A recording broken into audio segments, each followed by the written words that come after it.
other countries are supporting Russia, do you think they should be sanctioned as well? Who's that? If other countries are supporting Russia, do you think they should be sanctioned as well? Yeah, I mean, this is primarily produced, directed right out of Moscow. So at this point, I mean, Belarus, but I'm sure they have a choice. You seem pretty certain that the invasion is going to happen, or some kind of. Well, look, I hope I'm wrong. I really do. I mean, I pray, I guess hourly at this point that that's not the case, because I know that there's all kinds of dangers that lie on the other side, including some that we can't fathom. But there's certainly no indication that there's not going to be one at this point from everything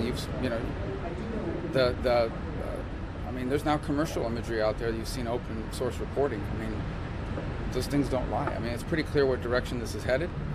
We hope that direction will change, but we have no reason at this point to believe that it's going to. Unfortunately, I'm sorry to say. Do there need to be secondary sanctions to make sure they can't evade, or is that a problem for European allies? Well, ultimately, you want sanctions that have the maximum impact on the intended targets and minimize the impact on those who are not the target.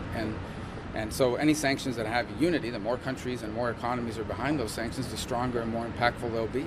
And that's always a challenge with something like this. And I don't think the hard part's going to be crafting a package of sanctions that we can impose with our allies.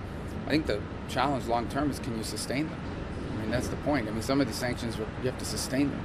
And it's difficult to sustain them, particularly with how vulnerable Europe is on an energy front. I know there's work being done to sort of, if Russia decides to cut off Europe from energy, there's work being done to sort of diminish that in the short term. But the key here is not just building sanctions that hurt at the front end, but can you sustain them long enough to change behavior and hopefully change outcomes? Do you have a sense of how many Americans are left in Ukraine right now? I don't know.